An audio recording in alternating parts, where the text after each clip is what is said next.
I once had a CD, in a way, compare the creative process to giving birth. Hey guys, it's Mike Bradshaw again, Creative Director here at VaynerMedia. This is the third and final part of my conversation with Steve Babcock. I can pronounce his name. Steve Babcock, the Chief Creative Officer here at VaynerMedia and my boss. Some real great stuff in this one.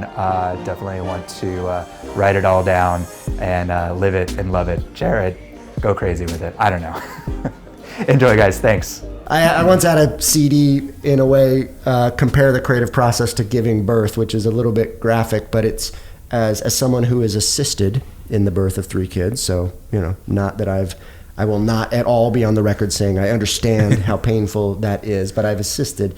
And I know enough to know that you literally just push and push and push and push and push, and it's agonizing and it's painful, and there's dips and swells, and sometimes it's okay, and data, all of this stuff going on. And then at some point when the universe decides it's over and there's the baby's delivered. It's very similar to creative. Mm-hmm. It doesn't need to be as painful, but it can be. But you continue to push and push, and you're never done until media's ripped it out of your hands. That line can be better if there's an hour left. You can write a better, and that's really the process. And I think the more creatives are into that process and are okay with that process versus trying to control it, because you can't control it. I mean, that's fascinating because, just going into something and being like, okay, this is the plan. And part of the plan is a stage where we rip up the plan. Yeah. I mean, I've never had, I probably could, maybe varying degrees, I've never had a plan work out. Right? You start, your plan is basically your starting line. Okay, we're now moving. You have a plan to get you in motion. But I've never had a thing go, and if I have, I bet it isn't something that's very good. It's the best stuff is always stuff that other outside forces have forced me to put me in an uncomfortable scenario, which has forced me to get more innovative and then come up with something that's probably more creative than I would have had I just stayed on my plan. I think it's probably the strongest thing a creative can ever have is discomfort. So I always love the old philosophy in most agencies where creative and account, they're always fighting, or the worst is always the agency's legal or the brand's legal department. And any company's legal, their job is just to make sure you can't put anything out into the world, so all of those things. But it's if you reframe it and go, okay, they're actually the thing that's going to force me to do something that's significantly better than I could do on my own. That takes a certain mindset, but anything I've ever done that's noteworthy in my career has been predominantly because somebody has pushed it into a place I wasn't intending it to be. But I will take credit for it because I at least had the wherewithal to know, to grab it and recognize it. Mm-hmm. I often say that a creative's job isn't to be right, it's to find right. And I think that's really important because it's you can't be in control, especially today. There's too much. Your job is a little more scientific as a creative. Put your hypotheses out there and steer them how you react to the market. Don't you love how you ask one question and then I go and answer 27 questions? I am blabbing today. I am just. Nope, that is exactly talking. What I'm just so excited about this makeshift podcast studio that showed up in my office. I just want to do this all day. You just leave this here? You got other ones. This is great. Here. You're doing my all my work for me for the whole week. I can just cut this thing up. I know. It's going to be great. Boom. But you were talking about how you structure things, or rather how you think about things, and about what those thoughts are in relation to the concept of structure, especially within a creative agency. That's something that's kind of at odds. How do we make plans, and then how do we plan for those plans to go the fuck away? So how do you as a CCO inspire the creatives under you in a structure to be sort of unstructured?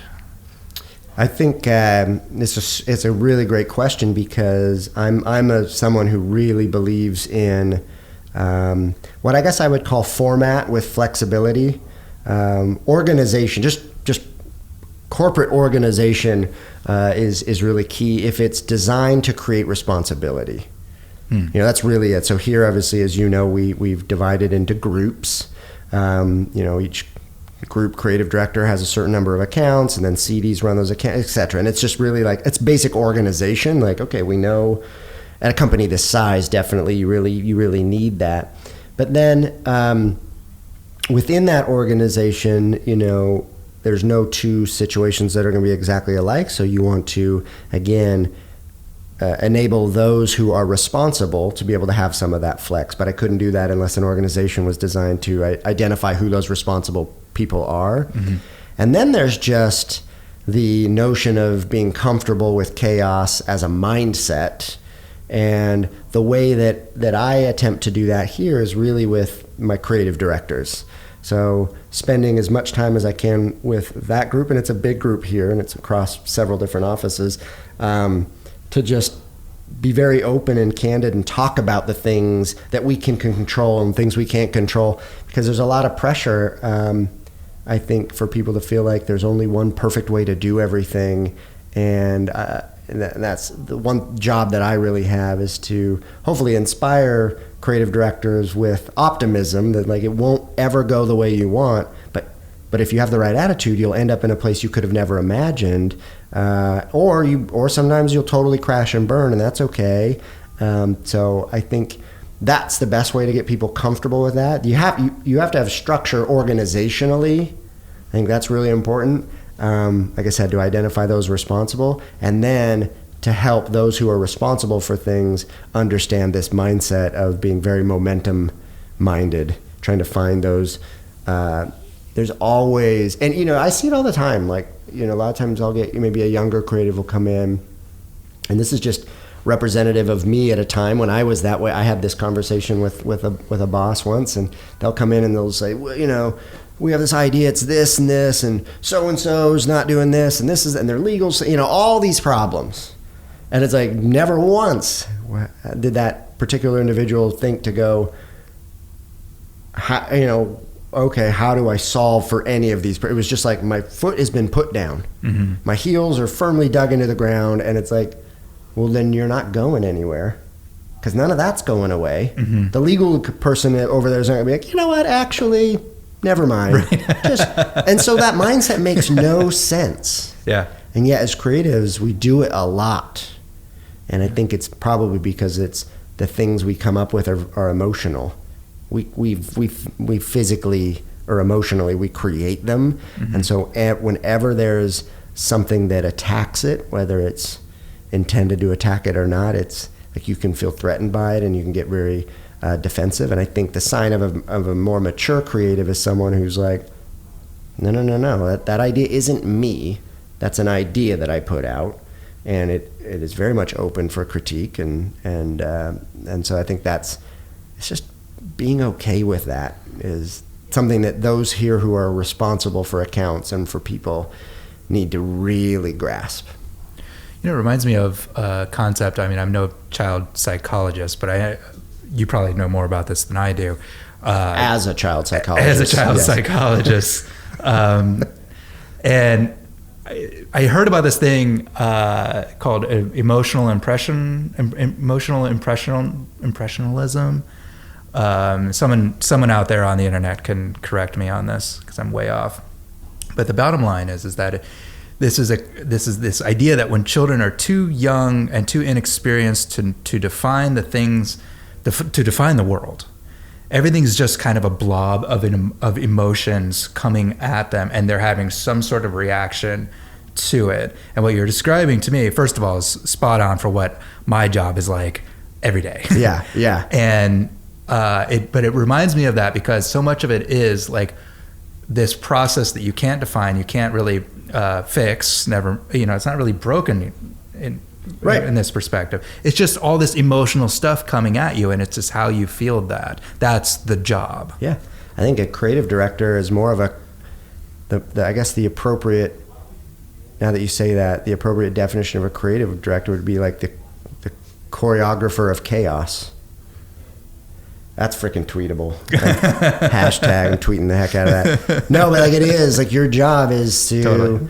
be the person who is taking, because everything's chaos, right? You have your creatives who are coming up with really good ideas. That's coming from one side. Maybe even internally, you've got messages coming from other departments, whatever. But then you have the client coming in with stuff. Then you have the market coming in with stuff. And then you've got so-and-so's got a scandal going on now out here. And that affects, you've got all this chaos at all times. And if the best creative directors figure out how to choreograph that to their advantage to create, again, a reason for someone to care about a thing.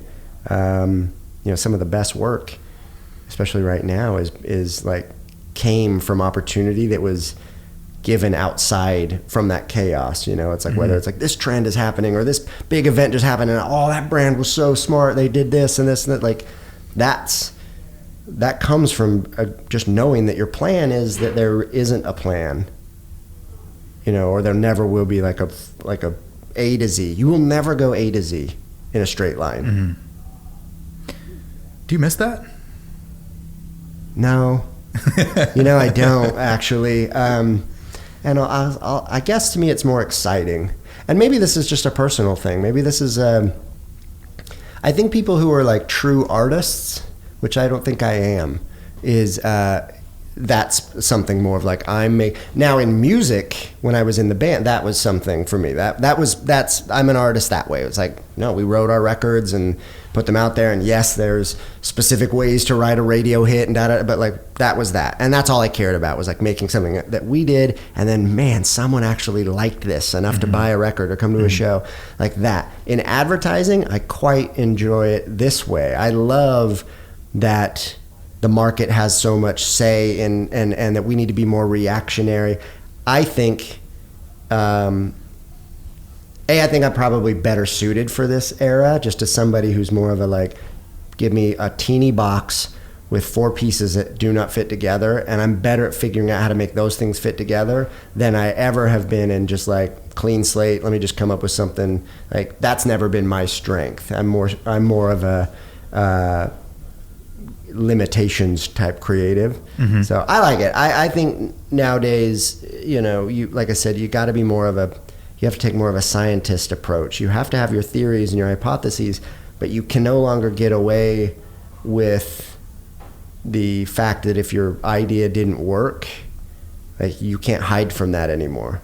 Back in the day, it was like, it was the media's fault. Media company's fault, or no, there was always, and like if your television commercial didn't like move product, if someone else's fault, we tested the creative like in a bogus focus group, like there was no way. Now it is like full on, you cannot hide. You put something out there, you get to see exactly how it's engaged with or not engaged with, and to me, I really like that world because you're able to learn from that. It doesn't take away your creativity. I mean, again, if you're an artist, I guess then don't do this.